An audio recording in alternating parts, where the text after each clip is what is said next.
Chào mừng quý vị đến với chương trình Tàng Kinh Các, nơi đây chia sẻ những câu chuyện về trí tuệ người xưa, những bài học thành công từ cổ đến kim mà ai trong đời cũng một lần nên áp dụng.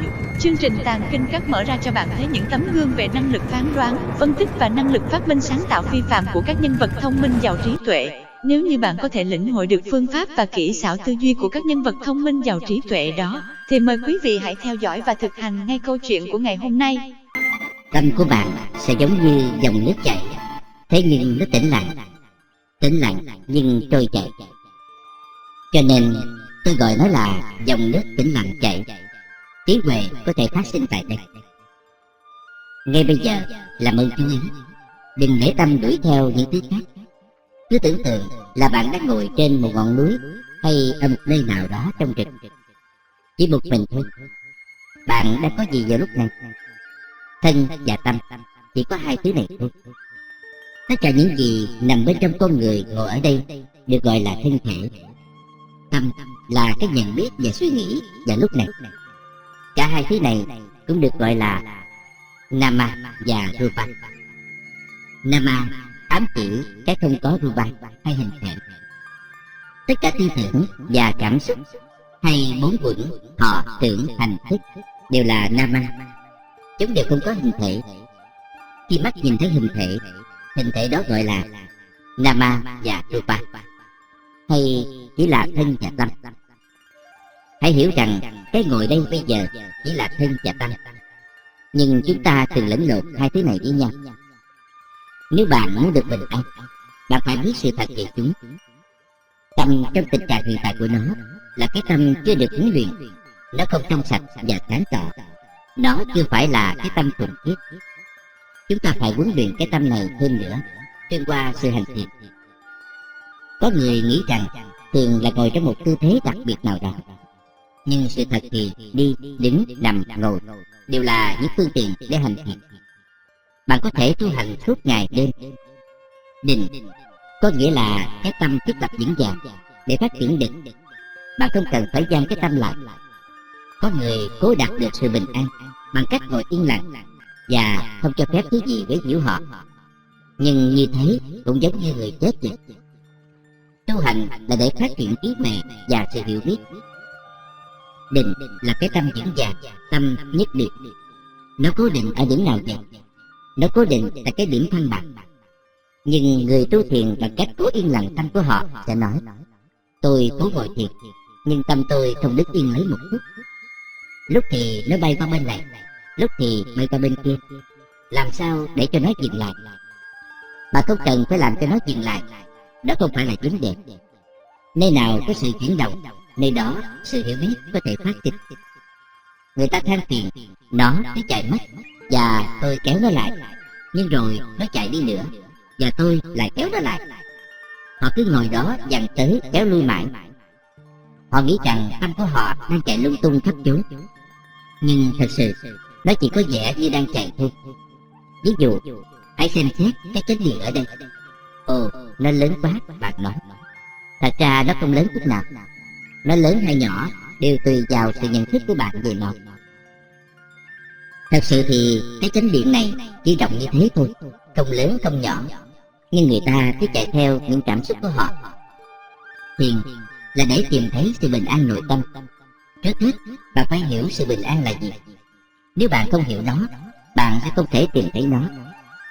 Ví dụ, hôm nay bạn đến tu viện, mang theo một cây bút đắt tiền.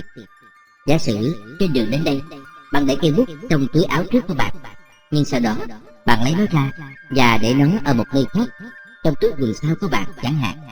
Rồi bây giờ bạn thò tay vào túi áo trước, nó không có ở đó. Bạn hoảng hốt. Bạn hoảng hốt vì bạn hiểu lầm, vì bạn không biết sự thật của vấn đề. Và rồi bạn đau khổ. Bạn không thể quên cây bút bị mất của mình. Sự hiểu biết sai lầm của bạn khiến cho bạn khổ. Buồn quá, mới mua cây bút được vài ngày mà đã mất rồi. Nhưng rồi bạn nhớ ra, ồ biết rồi, khi tôi đi tắm, tôi để cây bút trong túi quần sau. Thế là bạn cảm thấy nhẹ nhõm ngay, dầu vẫn chưa thấy cây bút của mình. Thấy không, bạn vui vẻ rồi. Bạn không còn lo lắng về cây bút của mình. Khi bạn sờ tay vào túi quần sau, nó ở đó. Tâm của bạn đánh lừa bạn suốt thời gian qua. Bây giờ nhìn thấy cây bút, nỗi lo của bạn lắng dịu. Thứ bình an này đến từ sự nhìn thấy nguyên nhân của vấn đề hay nguyên nhân của sự khổ. Bạn vừa nhớ lại là cây bút nằm trong túi quần sau thì sự khổ chấm dứt. Cho nên bạn phải quán chiếu để có thể tìm thấy sự bình an. Điều mà người ta nói là sự bình an chỉ là sự lắng yên của tâm, không phải sự lắng yên của phiền não. Phiền não chỉ tạm thời bị chặn đứng, giống như mảng cỏ bị tảng đá đè lên trên.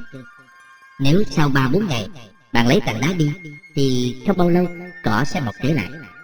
Cỏ không chết, nó chỉ bị đè nén. Nó cũng giống như việc ngồi thiền, tâm lắng dịu nhưng phiền não thì không. Thiền định mang tới một thứ bình an, nhưng nó cũng giống như tảng đá đè lên cỏ, nó chỉ tạm thời. Để đạt được sự bình an thật, bạn phải phát triển trí huệ. Sự bình an của trí huệ thì giống như việc đặt tảng đá lên mảng cỏ và không nhấc nó lên, cứ để nó ở đó. Cỏ không thể nào mọc lên lại. Đây là sự bình an thật, sự lắng dịu của phiền não. Chúng ta nói về trí huệ và sự tĩnh lặng như hai thứ riêng biệt, nhưng thật ra chúng là một và giống nhau. Trí huệ là chức năng đồng của thiền định, thiền định là khía cạnh tĩnh của trí huệ. Chúng phát sinh cùng một chỗ nhưng có chức năng khác nhau, khuynh hướng khác nhau. Giống như trái xoài ở đây, lúc đầu nó là một trái xoài xanh nhỏ, rồi nó lớn lên dần mãi cho đến khi nó chín. Trái nhỏ, trái lớn và trái chín đều là cùng một trái xoài, nhưng điều kiện của nó thay đổi. Trong sự tu hành, một điều kiện gọi là thiền định, điều kiện đến sau gọi là trí huệ. Nhưng thật sự thì giới định huệ đều là một thế, giống như trái xoài vậy. Trong trường hợp nào cũng vậy, bất kể bạn nói đến khía cạnh nào của sự tu hành, bạn phải luôn bắt đầu với cái tâm. Bạn biết cái tâm này là gì không? Nó ở đâu vậy? Không ai biết cả. Chúng ta chỉ biết là chúng ta muốn đi qua bên này hay bên kia, chúng ta muốn điều này hay điều kia, chúng ta cảm thấy tốt hay xấu. Nhưng tâm thì thật khó biết. Tâm là cái gì? Tâm không có hình thể. Cái tiếp nhận như cảm thọ tốt và xấu chúng ta gọi là tâm. Nó giống như người chủ nhà. Người chủ nhà ở mãi trong nhà, còn khách khứa thì đến gặp họ. Chủ nhà là người tiếp khách. Ai tiếp nhận các cảm thọ? Cái tiếp nhận các cảm thọ là gì vậy? Ai buông bỏ các cảm thọ? Đó là cái chúng ta gọi là tâm. Nhưng con người không thể nhìn thấy nó, cho nên họ cứ suy nghĩ lòng vòng. Tâm là gì? Nó có phải là bộ óc không? Đừng làm vấn đề rối rắm như thế. Nhưng cái tiếp nhận các cảm thọ là gì? Có cảm thọ nó thích, có cái nó không thích. Ai thế? Có một người ở đó để thích hay không thích sao? Hẳn nhiên, như chúng ta không thể thấy nó, chúng ta cho nó là một từ ngã, nhưng thật ra nó chỉ là một pháp vô hình. Do đó, chúng ta bắt đầu tu hành bằng cách lắng dịu tâm, đặt sự nhận biết vào trong tâm. Nếu tâm nhận biết, nó sẽ được bình an. Có người không thích lập sự nhận biết, họ chỉ muốn được bình an, chịu trống rỗng. Vì thế, họ không bao giờ học hỏi được điều. Nếu chúng ta không có người biết này, chúng ta lấy gì làm nền tảng cho sự tu hành của mình? Nếu không có dài, sẽ không có ngắn. Nếu không có đúng, sẽ không có sai. Con người thời nay cứ nghiên cứu mãi, tìm kiếm điều thiện và điều ác, nhưng cái vượt lên sự thiện ác thì họ không biết chút nào cả. Họ chỉ biết cái đúng và cái sai. Tôi chỉ muốn cái đúng thôi, tôi không muốn biết về cái sai. Để làm gì? Nếu bạn có lấy cái đúng thôi thì không bao lâu nó sẽ lại sai. Đúng dẫn tới sai. Họ nghiên cứu về cái dài và cái ngắn, nhưng cái không dài không ngắn thì họ không biết chút nào cả. Một con dao có cạnh bén và cạnh cụm và một cái tay cầm. Bạn có thể chỉ nâng cái cạnh bén lên thôi không? Bạn có thể chỉ nâng cái cạnh cùng hay tay cầm lên thôi không? Cái tay cầm, cạnh cùng, cạnh bén đều là những phần của cùng một con dao. Khi bạn nhặt con dao lên, bạn được cả 3 phần. Cùng thế ấy, nếu bạn lấy cái tốt, cái xấu theo sau. Nếu bạn lấy hạnh phúc, đau khổ theo sau. Sự tu hành dính mắc vào sự tốt lành và từ tước sự xấu là đạo của trẻ con. Nó giống như đồ chơi. Dĩ nhiên, nếu bạn chỉ có thể hiểu được bấy nhiêu thì cũng không sao. Nhưng nếu bạn bám vào điều tốt, điều xấu sẽ theo sau. Khúc cuối của con đường này sẽ rối rắm, nó không tốt lắm. Nếu bạn không nghiên cứu điều này thì tu hành của bạn không thể hoàn tất. Thử lấy một ví dụ, nếu bạn có con, giả sử bạn chỉ muốn yêu thương chúng và không bao giờ ghen ghét chúng. Đây là lối suy nghĩ của những người không biết bản chất của con người. Nếu bạn nắm giữ tình thương, sự thù ghét sẽ theo sau. Tương tự như thế, người ta học hỏi giáo pháp để phát triển trí huệ, cho nên họ xem xét kỹ điều thiện và điều ác. Rồi sau khi nhận ra điều thiện và điều ác, họ làm gì? Họ cố bám vào điều thiện và điều ác làm sao? Họ không học hỏi cái vượt lên sự thiện ác. Đây là điều bạn nên học hỏi. Những người như thế nói, tôi sẽ như thế này, tôi sẽ như thế kia. Nhưng họ sẽ không bao giờ nói, tôi sẽ không là thứ gì cả, bởi vì đâu có thứ gì thực sự là tôi. Họ chưa học điều này. Tất cả những gì họ muốn là sự thiện lành, và nếu họ đạt được điều đó, họ lạc lối trong đó. Thế nhưng khi sự việc trở nên sáng sủa, thuận lợi, họ thối đọa và trở nên xấu. Cho nên con người cứ tốt rồi xấu, xấu rồi tốt như thế mà. Hãy huấn luyện tâm cho đến khi nó thuần khiết.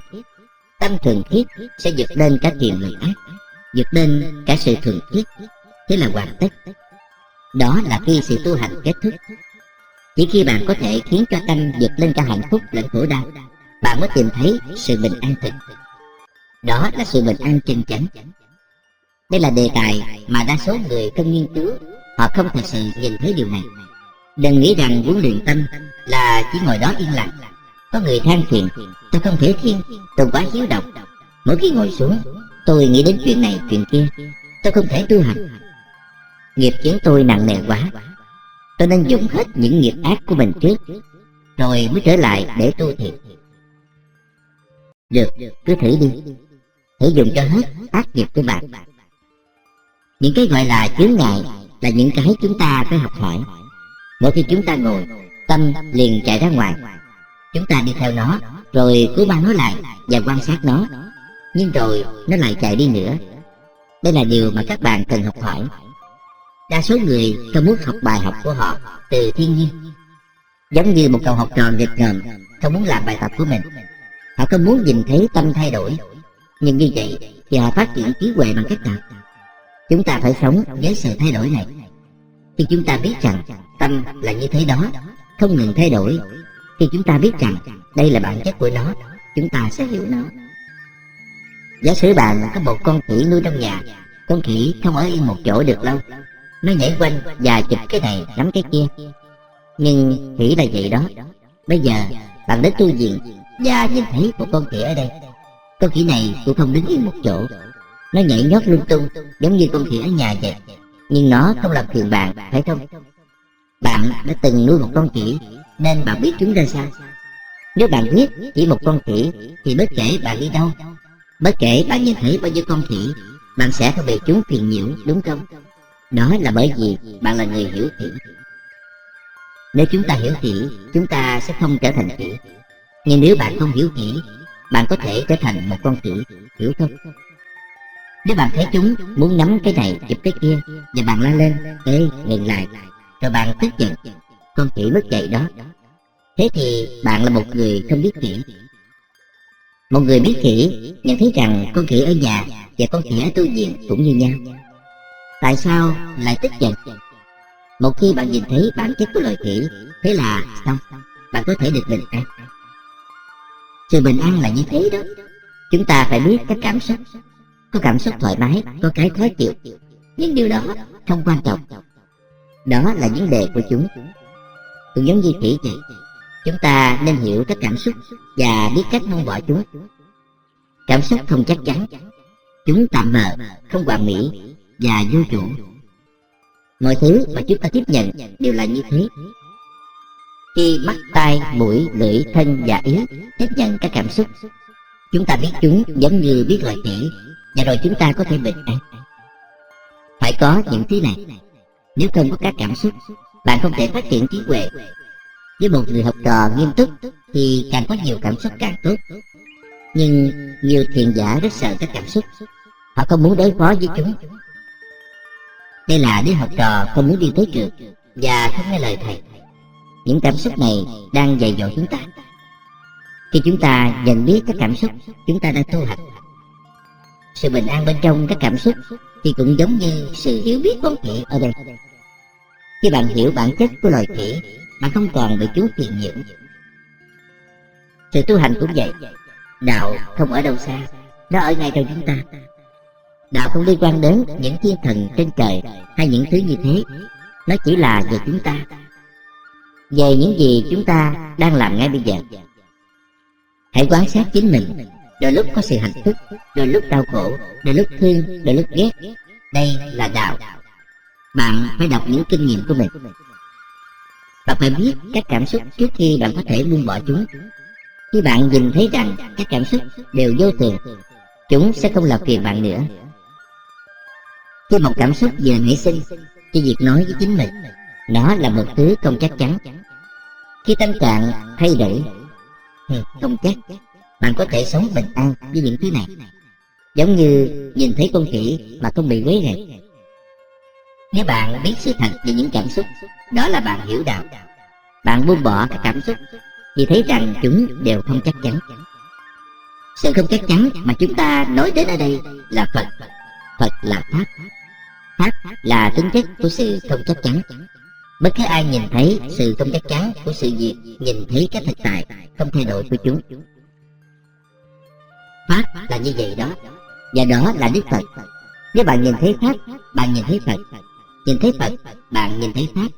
Nếu bạn biết sự vô thường, không chắc chắn, bạn sẽ buông bỏ sự việc và không nắm giữ chúng nữa. Bạn nói, đừng làm vỡ cái ly của tôi. Bạn có thể ngăn cản một thứ có thể vỡ để nó đừng vỡ không? Nó sẽ vỡ sớm hay muộn thôi. Nếu bạn không làm nó vỡ, một người khác sẽ làm. Nếu không có ai làm nó vỡ, một trong những con gà sẽ làm thế. Đức Phật bảo chúng ta chấp nhận điều này. Thấu hiểu sự thật về những điều này, Ngài nhìn thấy rằng cái ly này vốn đã vỡ rồi. Sự hiểu biết của Đức Phật là như thế này. Ngài nhìn thấy cái ly vỡ bên trong cái ly chưa vỡ. Mỗi khi bạn dùng cái ly này, bạn nên ngẫm nghĩ rằng nó đã vỡ. Khi thời gian đến nó sẽ vỡ. Hãy dùng cái ly, hãy chăm sóc cho nó, cho đến ngày nó tuột khỏi bàn tay bạn và vỡ tan. Không sao cả. Tại sao không? Bởi vì bạn đã nhìn thấy sự vỡ tan của nó từ trước. Tôi rất thích cái ly này. Bạn nói, tôi hy vọng nó không bao giờ vỡ. Và bữa sau, con chó làm vỡ nó, tôi sẽ giết con chó khốn nạn đó. Bạn giết con chó vì nó làm vỡ cái ly của bạn. Nếu một trong các con của bạn làm vỡ nó, bạn sẽ ghét nó luôn. Tại sao vậy? Bởi vì bạn ngăn mình lại và nước không có chỗ thoát. Bạn xây một cái đập mà không có đập tràn. Điều duy nhất cái đập có thể làm là bể tung, phải không? Khi bạn xây một cái đập, bạn cũng phải làm một cái đập tràn. Khi nước dâng lên quá cao, nó có thể chảy ra một cách an toàn. Bạn phải có một cái van an toàn như thế. Sự vô thường của cái van an toàn của các thánh nhân. Nếu bạn có cái van an toàn này, bạn sẽ bình an. Đi, đứng, nằm, ngồi, hãy tu hành liên tục. Dùng chánh niệm để canh gác và bảo vệ tâm. Chừng nào bạn không dứt bỏ Phật, bạn sẽ không đau khổ. Vừa dứt bỏ Phật, vừa dứt bỏ sự quán chiếu về tính chất tạm bợ, bất toạc và vô chủ, là bạn đau khổ ngay. Nếu bạn có thể tu hành được bấy nhiêu thì đã đủ. Đau khổ sẽ không phát sinh. Hoặc nếu nó có phát sinh, bạn có thể giải quyết ổn thỏa. Và điều này sẽ khiến cho sự khổ không phát sinh trong tương lai. Đây là dứt điểm của sự tu hành, một điểm nơi sự khổ không còn phát sinh. Và tại sao sự khổ không phát sinh? Bởi vì chúng ta đã nhận ra nguyên nhân của sự khổ. Bạn không cần đi xa hơn điểm này, chỉ bấy nhiêu là đủ. Quán chiếu điều này trong tâm của bạn. Tất cả các bạn đều có 5 giới làm nền tảng. Không cần phải nghiên cứu tam tà kinh điển. Khi việc tập trung vào 5 giới trước, lúc đầu bạn sẽ làm lầm lỗi. Khi bạn nhận ra điều này, hãy dừng ngay, quay lại và tái thiết lập giới hạnh của bạn. Có thể bạn sẽ đi lạc và làm một lầm lỗi khác. Khi bạn nhận ra điều này, tái thiết lập chính mình. Nếu bạn tu hành như thế này, bạn sẽ có chánh niệm liên tục trong mọi tư thế. Khi đến giờ ngồi thiền, bạn ngồi thiền. Nhưng thiền không chỉ là ngồi. Bạn phải cho phép tâm kinh nghiệm sự việc hoàn toàn. Cho phép sự việc diễn tiến tự nhiên và xem xét bản chất của chúng. Bạn xem xét chúng như thế nào? Hãy nhìn thấy chúng là vô thường, bất toàn và vô chủ. Tất cả đều không chắc chắn. cái này đẹp quá, tôi phải có nó. Đó không phải là một điều chắc chắn. Tôi không thích cái này chút nào cả. Hãy nói với mình ngay tại đó, không chắc. Nhưng nếu bạn cố xem sự việc là thật, tôi sẽ lấy cho được thứ này. Bạn đã đi lạc hướng đừng làm thế. Bất kể bạn thích một điều gì đến chừng nào, bạn nên suy nghĩ là nó không chắc chắn. Có một món ăn có vẻ rất thơm ngon, nhưng bạn nên suy nghĩ rằng nó không phải là điều chắc chắn. Nó có thể trông rất chắc chắn, trông rất ngon, nhưng bạn vẫn phải nói với mình không chắc. Nếu bạn muốn kiểm tra xem nó có chắc chắn không, hãy thử ăn món ruột của bạn mỗi ngày. Mỗi một ngày, nhớ nhé. Cuối cùng bạn sẽ than phiền, món này không thấy ngon nữa. Cuối cùng bạn sẽ nghĩ, thật ra tôi thích món kia hơn. Nhưng đó cũng không phải là một điều chắc chắn. Có người ngồi cho đến khi họ đời đẫn cả ra, chẳng khác gì người chết. Họ không thể phân biệt phía nào là Nam, phía nào là Bắc. Đừng đi đến chỗ cực đoan như vậy. Nếu bạn cảm thấy buồn ngủ khi đi kinh hành, hãy thay đổi tư thế. Hãy có trí huệ. Nếu bạn mệt mỏi quá, hãy nghỉ một lát. Khi vừa thức giấc, hãy tiếp tục tu hành. Đừng để mình rơi vào trạng thái đờ đẫn. Bạn phải tu hành như vậy, phải hợp lý, có trí huệ và thận trọng.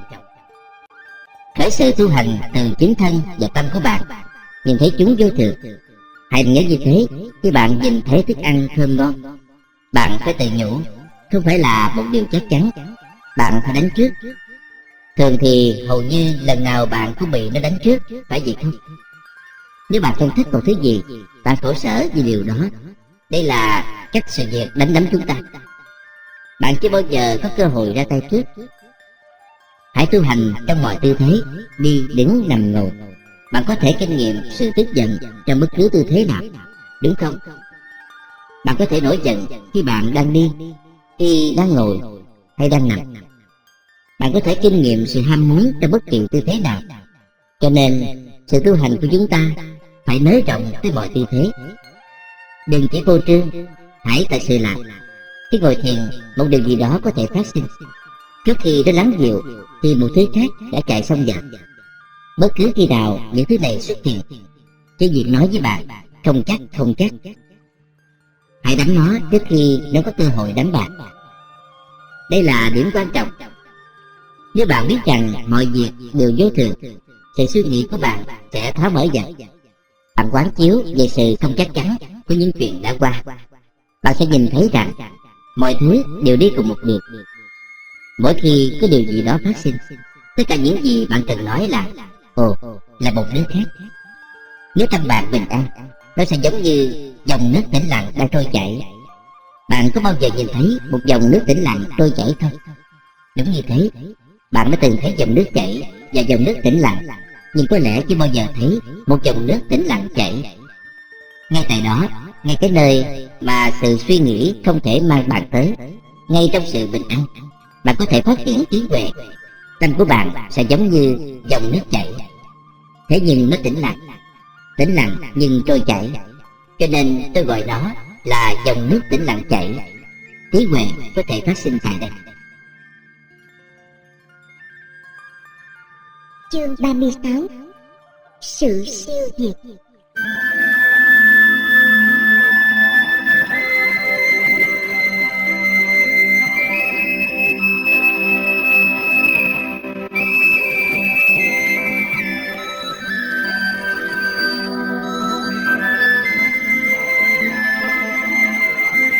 Nguyên nhân của tất cả những sự rối rắm này là tự ngã. Tự ngã chỉ là cái vỏ bên ngoài. Chúng ta lột bỏ lớp vỏ bên ngoài để có thể nhìn thấy cái cốt tủy, tức là cái siêu diệt. Khi nhóm 5 người tu khổ hạnh rời bỏ Đức Phật, Ngài xem đó là một sự may mắn, bởi Ngài sẽ có thể tiếp tục tu hành mà không bị ngăn trở. Những người này rời bỏ Ngài vì họ nghĩ rằng Ngài chểnh mãn việc tu hành và trở lại với lối sống buông thả. Trước đó, Ngài rất chuyên tâm tu tập theo lối khổ hạnh ép tác. Đối với miếng ăn, giấc ngủ, Ngài đã hành hạ mình rất nhiều, nhưng Ngài không thấy lối tu hành đó có kết quả. Sự tu hành của Ngài phát xuất từ sự kiêu hãnh và bám giữ. Ngài lẫn lộn những giá trị thế gian và tính ích kỷ với chân lý. Ví dụ, nếu có người quyết định tu khổ hạnh ép tác để được người đời tôn kính, đây là sự tu hành vì thế gian, tu hành vì danh lợi. Tu hành với ý muốn như thế gọi là lẫn lộn con đường thế gian với chân lý. Một lối tu hành khác là lẫn lộn quan điểm của mình với chân lý. Bạn chỉ tin vào chính mình, vào sự tu hành của chính bạn. Bất kể người khác nói gì, bạn nhất định bám chặt vào quan điểm của mình. Đây gọi là lẫn lộn chính mình với chân lý. Bất kể bạn xem thế gian hay xem chính bạn là chân lý, đó đều là những sự ràng buộc mù quáng. Đức Phật nhìn thấy điều này, và Ngài thấy rằng ở đó không có sự đi theo giáo pháp, không có sự tu hành vì chân lý. Cho nên sự tu hành của Ngài không có kết quả. Ngài vẫn chưa dứt trừ phiền não. Rồi Ngài thay đổi hoàn toàn và xem xét lại tất cả nỗ lực tu hành của Ngài từ lúc ban đầu. Kết quả của tất cả những sự tu hành đó là gì? Xem xét kỹ, Ngài mới thấy nó chứa đầy tính chất kiêu hãnh và thế tục. Không có giáo pháp, không có trí huệ về sự vô thường, không có sự rỗng không hay xả bỏ hoàn toàn. Sau khi cân nhắc sự việc cẩn thận, Đức Phật biết rằng dầu Ngài có giải thích những điều này tới 5 vị đồng tu, họ cũng sẽ không hiểu. Đó không phải là một thứ mà Ngài có thể truyền đạt dễ dàng, bởi vì họ vẫn bám chặt vào lối suy nghĩ và tu hành cũ. Đức Phật thấy rằng nếu bạn tu hành theo cách đó, thì dầu đến chết bạn cũng không đạt được điều gì, bởi vì sự tu hành đó được thúc đẩy bởi những giá trị thế gian và lòng kiêu hãnh. Quán xét sâu xa, Ngài hiểu ra sự tu hành đúng. Tâm là tâm, thân thể là thân thể. Thân thể không phải là nguồn gốc của sự ham muốn hay phiền não. Dầu bạn có tiêu hủy thân thể, bạn vẫn không thể tiêu hủy phiền não. Dầu bạn có nhịn đói và không ngủ cho đến khi thân thể chỉ còn xương bọc da, bạn vẫn không dập tắt phiền não.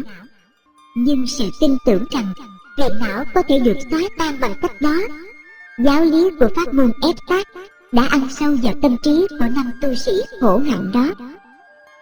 Và rồi Đức Phật bắt đầu ăn uống bình thường và tu hành một cách tự nhiên hơn. Khi 5 tu sĩ này thấy sự thay đổi trong lối tu hành của Đức Phật, họ nghĩ rằng Ngài đã từ bỏ lối tu ép tác và quay lại với dục lạc thế gian. Sự nhận thức của Đức Phật vượt lên một đẳng cấp cao hơn. Nhưng 5 tu sĩ đã cho rằng Ngài đang thoái hóa. Họ không thể buông bỏ lối suy nghĩ của mình. Nhưng Đức Phật đã nhìn thấy sự sai lầm của mình và buông bỏ nó. Và rồi, giống như chim rời khỏi một cội cây không còn cho đủ bóng mát, hay như cá rời khỏi cái hồ nước quá nhỏ quá dơ, 5 tu sĩ khổ hạnh từ bỏ Đức Phật cùng thế ấy. Bây giờ Đức Phật tập trung vào việc quán chiếu đạo. Ngài sống thoải mái hơn và tự nhiên hơn. Ngài cho phép tâm là tâm, thân thể là thân thể. Ngài không cưỡng ép sự tu hành của mình một cách quá đáng, chỉ vừa đủ để tháo lỏng dần những gông cùm của tham sân si. Trước đó, Ngài rơi vào 2 thái cực. Khi hạnh phúc và tình thương phát sinh, Ngài bị khuấy động và dính mắc vào chúng. Ngài đồng hóa mình với chúng và không thể buông bỏ. Ngài mắc kẹt vào đó. Đó là một thái cực. Thái cực kia là khi Ngài tu hành ép tác với 5 tu sĩ kia. 2 thứ cực đoan này Ngài gọi là mê đắm trong dục lạc và mê đắm trong khổ hạnh. Đức Phật đã từng dính mắc vào các điều kiện. Ngài nhìn thấy rõ rằng 2 đường lối này không phải là đường lối của một người xuất gia chân chánh. Nếu Ngài loanh quanh trong đó, cứ chạy từ thái cực này qua thái cực kia, Ngài sẽ chẳng bao giờ trở thành một người thấu hiểu thế gian. Và rồi Đức Phật tập trung hoàn toàn vào tâm và sự huấn luyện tâm. các pháp thế gian diễn tiến thuận theo những điều kiện hỗ trợ của chúng. Ví dụ, thân thể kinh nghiệm đau đớn, bệnh hoạn, nóng, lạnh, vân vân. Những thứ này tự động xảy ra và tự chúng không có vấn đề. Thật ra, con người quá lo lắng về thân thể của họ. Tà tướng khiến họ lo lắng và ràng buộc với thân thể của họ quá nhiều, đến độ họ không thể buông bỏ. Hãy xem xét cái chánh điện ở đây. Chúng ta xây nó lên và nói rằng nó là của chúng ta.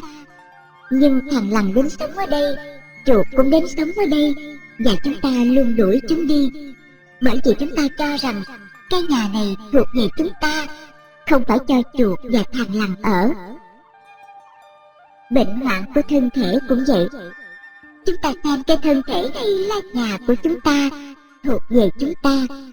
Nếu chúng ta đau đầu hay đau bụng, chúng ta tức giận. Chúng ta không muốn khổ. Những cái chân này là của chúng ta không muốn chúng bị đau. Đây là đầu của chúng ta không muốn nó có bất cứ vấn đề gì. Chúng ta phải chữa lành tất cả bệnh hoạn và đau nhức bằng mọi giá. Đây là nơi chúng ta bị phỉnh gạt và rời xa chân lý. Chúng ta chỉ là khách khứa của thân thể này. Cứ như cái chánh điện này, nó không thật sự là của chúng ta. Chúng ta chỉ là những người mướn nhà, như mấy con chuột, con thằn lằn ở đây vậy. Nhưng chúng ta không hiểu điều này. Đức Phật đã dạy rằng không có một tự ngã lâu dài bên trong thân thể này, nhưng chúng ta nắm giữ nó như thể nó là chúng ta. Khi thân thể thay đổi, chúng ta không thích. Nhưng nếu tôi nói thẳng ra, bạn lại càng bối rối. Đây không phải là bạn, tôi nói thế, và bạn càng hoang mang hơn. Sự tu hành của bạn chỉ củng cố thêm cái bản ngã mà thôi. Cho nên, đa số người không thực sự nhìn thấy chính họ. Người nhìn thấy chính mình là người biết rằng sự việc không phải là họ và không thuộc về họ. Đây là quan sát các pháp hữu vi đúng với bản chất của nó. Hiểu biết bản chất của các pháp hữu vi là trí tuệ. Nếu bạn không biết bản chất thực của các pháp hữu vi, bạn luôn xung đột với chúng, luôn kháng cự chúng. Bạn nghĩ sao? Chúng ta nên buông bỏ các pháp hữu vi hay cố kháng cự chúng? Thế nhưng chúng ta gian xin chúng tuân theo những ước muốn của chúng ta. Chúng ta tìm đủ mọi cách để sắp xếp chúng hay thương lượng với chúng. Nếu thân thể bị bệnh và đau nhức, chúng ta không muốn nó như thế, nên chúng ta tìm kiếm đủ thứ kinh, thứ chú khác nhau. Chúng ta không muốn thân thể đau nhức, chúng ta muốn bảo vệ nó, điều khiển nó. Những kinh tụng này có thể trở thành một hình thức lễ tục huyền bí, khiến chúng ta càng bị ràng buộc thêm khi chúng ta tụng kinh để đuổi bệnh, tăng tuổi thọ, vân vân. Thật ra, Đức Phật cho chúng ta những giáo lý này để giúp chúng ta nhìn thấy rõ, nhưng chúng ta lại tụng chúng để tăng thêm vô minh của mình. Kinh điển là để giúp chúng ta hiểu biết sự thật về thân thể, để rồi chúng ta có thể xả bỏ nó và xả bỏ sự ràng buộc của chúng ta. Đây gọi là tụng kinh để cắt giảm sự việc, nhưng chúng ta cần tụng kinh để có thể nới rộng chúng thêm. Hoặc là nếu chúng ta cảm thấy một thứ gì đó quá dài, chúng ta thử tụng kinh để làm nó ngắn lại, để ép buộc thiên nhiên làm theo ý chúng ta. Tất cả đều là ảo tưởng. Mọi người ngồi đây trong chánh điện này đều bị phỉnh gạt. Những người tụng kinh bị phỉnh gạt, người ngồi nghe cũng bị phỉnh gạt. Tất cả đều bị phỉnh gạt. Tất cả những gì họ có thể nghĩ là làm sao để tránh khổ. Khi nào họ biết chịu tu hành? Khi bệnh hoạn phát sinh, người biết không thấy điều đó có gì lạ cả. Sinh ra trong thế giới này là phải kinh nghiệm bệnh hoạn. Khi Đức Phật và các thánh nhân bị bệnh, họ chữa bệnh bằng thuốc men. Đó chỉ là vấn đề điều chỉnh những nguyên tố thôi. Họ không bám vào thân thể một cách mù quáng hay thực hiện những nghi lễ này nọ để đuổi bệnh. Họ chữa bệnh với chánh kiến, không phải với ảo tưởng. Nếu nó lành bệnh thì tốt, nếu nó không lành bệnh cũng không sao. Họ nhìn xem sự việc như thế đó. Người ta nói rằng Phật giáo đang hưng thịnh tại Thái Lan, nhưng theo tôi thì nó suy thoái quá xa. Các tín đường thuyết pháp luôn đầy người, nhưng họ đặt tâm không đúng chỗ. Ngay cả những thành viên cao tuổi đạo của cộng đồng cũng vậy. Vì thế họ chỉ dẫn nhau đi sâu vào ảo tưởng. Những người đó vượt lên khổ đau bằng cách nào? Họ có những bài kinh tụng để nhận biết chân lý, nhưng họ chỉ dùng chúng để tăng thêm ảo tưởng của mình. Họ quay lưng lại với chánh đạo. Đạo đi phía bắc, họ đi phía nam, làm sao hai bên có thể gặp nhau? Chúng cũng không gần nhau chút nào. Họ tụng kinh, nhưng họ tụng với sự ngu ngốc, không phải với trí huệ. Họ học hỏi, nhưng họ học hỏi với sự ngu ngốc. Họ biết, nhưng họ biết một cách ngu ngốc. Cho nên cuối cùng họ đi với sự ngu ngốc, sống với sự ngu ngốc, biết với sự ngu ngốc. Đó là vậy đó. Còn những sự giảng dạy thì sao? Tất cả những gì họ làm thời nay là dạy người ta thành người ngu. Họ nói rằng họ dạy cho con người khôn ngoan hơn, truyền bá kiến thức. Nhưng khi bạn xem xét chúng dựa vào chân lý, bạn sẽ thấy rằng họ thực sự đang dạy người ta đi sai đường và nắm giữ những điều dối trá. Sự giảng dạy là để giúp con người nhìn thấy tự ngã là rỗng không, không có cá tính cố định, không có thực chất. Nhưng người ta học hỏi giáo pháp để củng cố bản ngã của họ. Cho nên họ không muốn kinh nghiệm khổ đau hay trở ngại. Họ muốn mọi thứ đều êm đẹp. Họ có thể muốn vượt lên khổ đau, nhưng nếu vẫn còn có một tự ngã ở đó, họ làm thế bằng cách nào? Giả sử chúng ta sở hữu một món đồ rất đắt tiền. Ngay khi món đồ đó trở thành sở hữu của chúng ta, tâm chúng ta thay đổi. Bây giờ mình phải cất nó ở đâu đây? Nếu mình để nó ở đó, người ta có thể ăn cắp nó. Chúng ta lo lắng, tìm kiếm một nơi để cất giữ nó. Và tâm thay đổi lúc nào vậy? Nó thay đổi ngay khi chúng ta nhận được món đồ. Khổ đau phát sinh ngay lúc đó. Bất kể chúng ta để món đồ đó ở đâu, chúng ta cũng không an tâm. Dầu đi, đứng hay nằm, chúng ta đều chìm đắm trong sự lo lắng. Đây là khổ. Và nó phát sinh lúc nào vậy? Nó phát sinh ngay khi chúng ta biết rằng chúng ta nhận được một thứ gì. Trước khi chúng ta có món đồ đó thì không có sự khổ. Nó chưa phát sinh bởi vì chưa có một thứ gì để nó bám giữ. Nguyên nhân của tất cả những sự rối rắm này là tự ngã. Chúng ta lột bỏ lớp vỏ thô thiển để có thể nhìn thấy cái siêu việt. Tự ngã chỉ là cái vỏ bên ngoài. Bạn phải lột đi lớp vỏ bên ngoài để có thể nhìn thấy cái cốt tủy là cái siêu việt.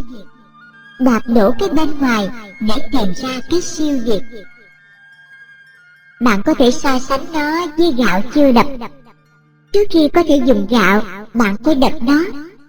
Nhổ bỏ cái vỏ và bạn sẽ tìm thấy cái hạt ở bên trong. Bây giờ, nếu chúng ta không đập gạo, chúng ta sẽ không tìm thấy hạt gạo. Giống như một con chó ngủ trên giữa tháp chưa đập. Bụng nó đói cồn cào, nhưng nó chỉ có nằm đó suy nghĩ: mình đi đâu để kiếm thức ăn đây? Khi nó đói, nó nhảy khỏi giữa tháp và chạy đi tìm thức ăn. Dầu nó ngủ ngay trên đống thức ăn, nó vẫn không biết gì cả. Tại sao? Nó không thể ăn thóc. Chó không thể ăn gạo chưa đập. Thức ăn ở đó, nhưng con chó không thể ăn. Chúng ta học hỏi, nhưng nếu chúng ta không tu hành thích đáng, chúng ta sẽ vẫn không biết, giống như con chó ngủ trên giữa tháp vậy. Thật xấu hổ. Cũng như vậy, có gạo, nhưng cái gì che đậy nó vậy? Vỏ thóc che đậy hạt gạo, cho nên con chó không thể ăn nó. Và có sự siêu việt, nhưng cái gì che đậy nó? Hình dáng bên ngoài che đậy sự siêu việt. Người ta ngồi trên một đống gạo nhưng không thể ăn nó. Đó là không thể tu hành, không thể nhìn thấy sự siêu việt. Họ mắc kẹt vào những cái bên ngoài, hết lần này đến lần khác. Nếu bạn mắc kẹt vào những thứ bên ngoài, khổ đau sẽ đợi chờ bạn. Bạn sẽ bị bao vây bởi sự trở thành, sinh, lão, bệnh và tử. Cho nên không có gì khác đang cản trở con người. Họ bị cản trở ngay tại đây. Một người học hỏi giáo pháp mà không thấu hiểu ý nghĩa thật của nó thì cũng giống như con chó nằm trên đống gạo chưa đập. Bất kể chúng ta nghiên cứu giáo lý nhiều bao nhiêu, chúng ta sẽ không nhìn thấy nếu chúng ta không tu hành. Giống như một thứ trái cây ngon ngọt, dầu trái cây đó có vẻ ngon ngọt, chúng ta cũng phải nếm thử trước khi chúng ta biết mùi vị của nó. Nhưng dầu không ai nếm nó, trái cây đó vẫn ngon ngọt không khác. Giáo lý của Đức Phật cũng vậy. Mặc dù nó là chân lý, nó vẫn không là chân lý đối với những người không thật sự biết nó. Bất kể nó tuyệt vời và kỳ diệu đến bao nhiêu, nó vẫn vô giá trị đối với họ. Tại sao người ta nắm giữ sự khổ? Không ai muốn khổ, nhưng người ta cứ tạo ra nguyên nhân của sự khổ. Gần như thể họ lang thang khắp nơi tìm kiếm nó. Con người thật sự muốn tìm kiếm hạnh phúc, nhưng tâm tạo ra quá nhiều đau khổ. Chỉ nhìn thấy bấy nhiêu cũng đủ. Đó là bởi vì chúng ta không biết sự khổ. Chúng ta không biết sự khổ, không biết nguyên nhân của sự khổ, không biết sự chấm dứt đau khổ, và không biết con đường dẫn đến sự chấm dứt đau khổ. Đó là tại sao người ta cư xử như vậy. Những người này có quan niệm sai lầm, tức tà kiến, nhưng họ không nhìn thấy nó là tà kiến. Bất cứ điều gì chúng ta nói, tin tưởng hay làm mà nó dẫn tới khổ đau đều là tà kiến. Nếu nó không phải là tà kiến, nó sẽ không dẫn đến khổ đau. Chúng ta sẽ không dính mắc vào khổ đau hay hạnh phúc hay bất cứ tình trạng nào. Chúng ta sẽ để sự việc diễn tiến tự nhiên như một dòng nước. Chúng ta không phải ngăn nó lại, chúng ta cứ để nó trôi chảy theo hướng tự nhiên. Giáo pháp cũng thế, nó trôi chảy tự nhiên. Nhưng cái tâm vô minh thì cố chống lại giáo pháp với hình thức tà kiến. Nó bay nhảy lung tung, nhìn thấy tà kiến ở những nơi khác, ở những người khác. Trong khi đó, chính chúng ta cũng có tà kiến, nhưng chúng ta không nhìn thấy. Hãy xem xét điều này. Đa số người vẫn kẹt trong mạng lưới khổ đau, vẫn lang thang trong luân hồi. Nếu bệnh đau phát sinh, tất cả những gì họ làm là nghĩ cách dứt trừ nó. Họ muốn nó ngừng càng sớm càng tốt.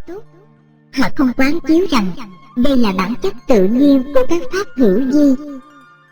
Thân thể thay đổi và người ta không thể chấp nhận điều đó. Họ phải dứt trừ cái đau nhức bằng mọi giá. Tuy nhiên, đến cuối cùng họ vẫn không thắng. Họ không thể đánh bại chân lý. Tất cả đều sụp đổ. Đây là một thứ mà người ta không muốn xem xét. Tu hành để giác ngộ chân lý là điều tuyệt vời nhất. Tại sao Đức Phật phát triển tất cả Ba La Mật Đa? Để Ngài có thể giác ngộ chân lý và cho phép những người khác tu hành và đắc đạo như Ngài. Để hạnh phúc hay khổ đau phát sinh, phải có tự ngã, phải có cái tôi và của tôi, phải có cái hình dáng bên ngoài này. Nếu khi tất cả những thứ này phát sinh, tâm đi thẳng tới cái siêu việt, thì nó xóa đi những hình thức bên ngoài. Nó xóa đi sự vui thích, sự chán ghét và sự dính mắc vào những thứ đó.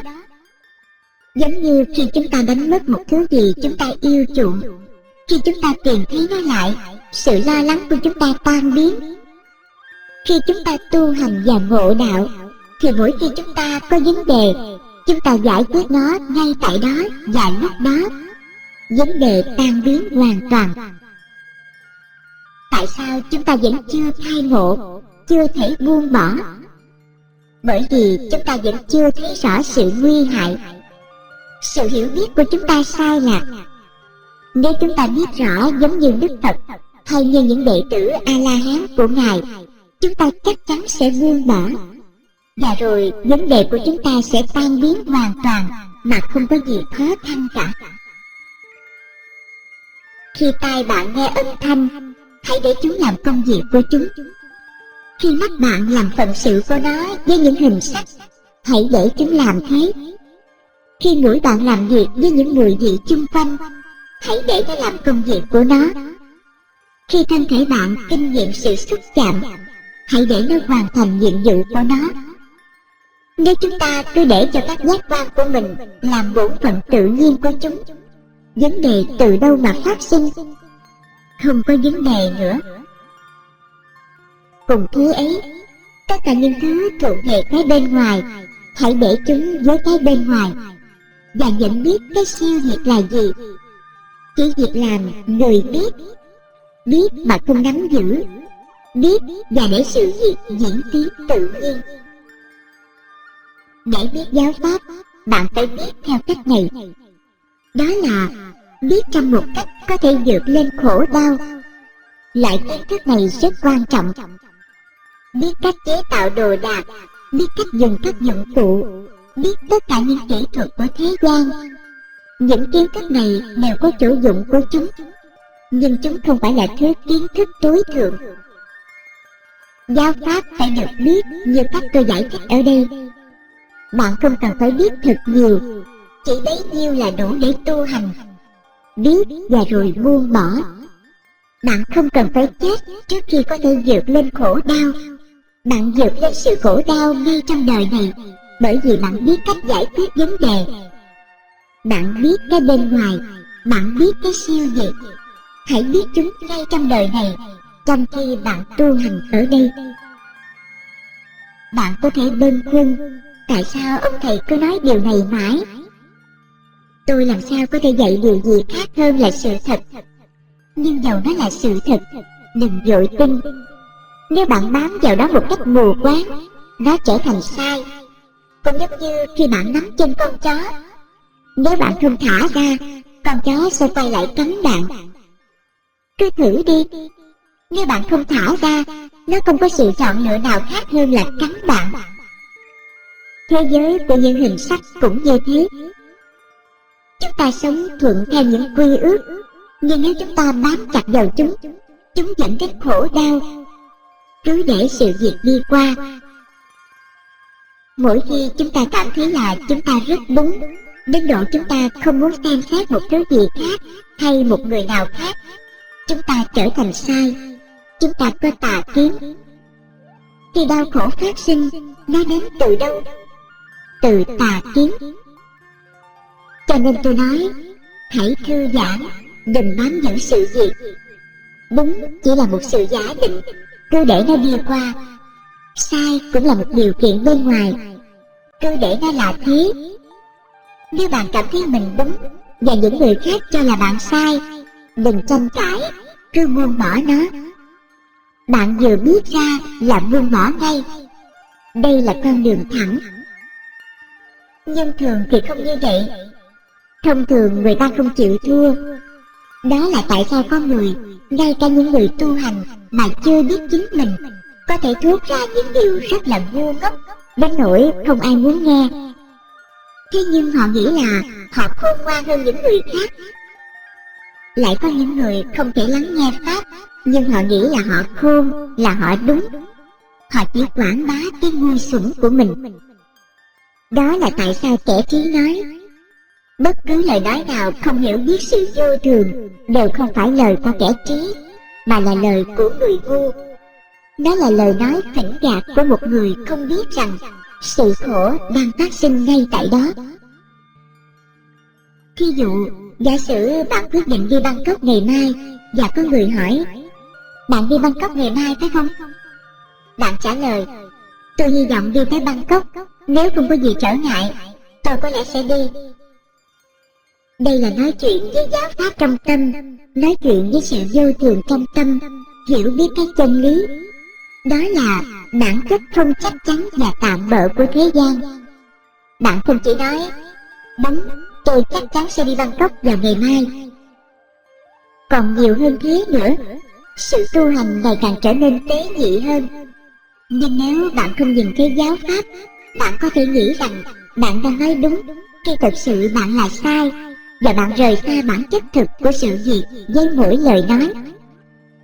Nói ngắn gọn, bất cứ điều gì chúng ta nói hay làm mà mang đến khổ đau đều là tà kiến. Đó là ảo tưởng và là sự ngu ngốc. Đa số người tu hành không suy nghĩ như thế. Bất cứ thứ gì họ thích, họ nghĩ là đúng, họ tin tưởng ngay.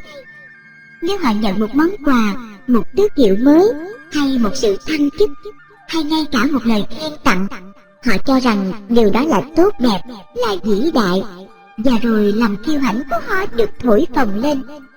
Họ không xem xét ta là ai, cái gọi là tốt đẹp này ở đâu vậy, nó từ đâu đến, những người khác có cùng thứ đó không.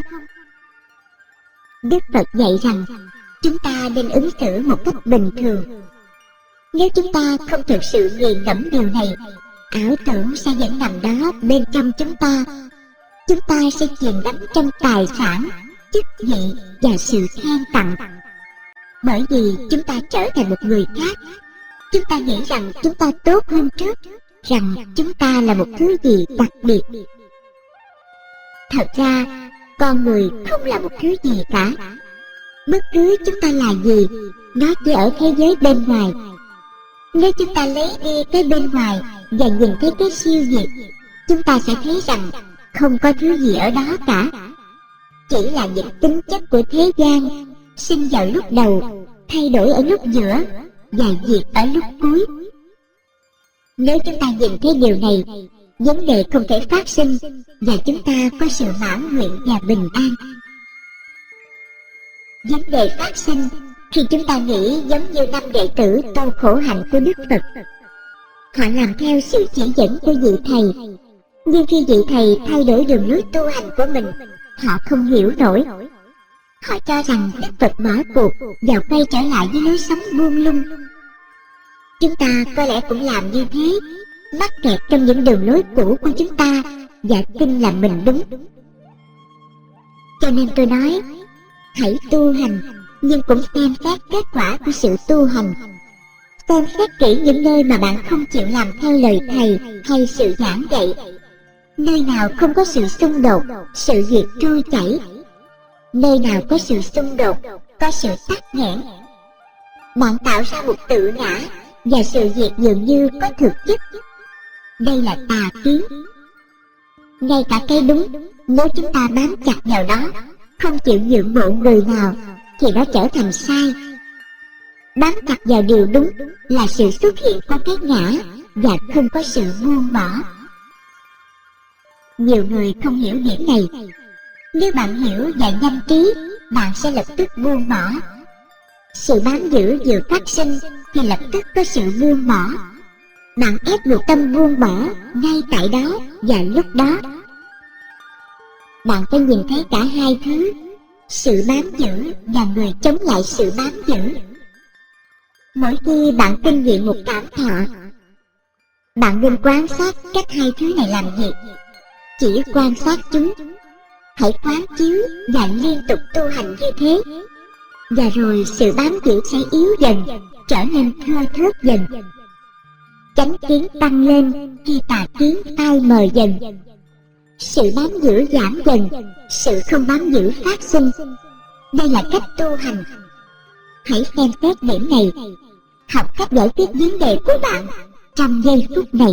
Cảm ơn quý vị đã quan tâm theo dõi. Hãy giúp chương trình Tàng Kinh Các ngày càng phát triển. Xin hãy vui lòng ấn nút đăng ký và ấn nút chuông thông báo để đón xem chương trình mới nhất và chia sẻ rộng rãi để giúp quý khán giả khác cũng nhanh thành công hơn. Cho đi là được nhận lại. Xin cảm ơn.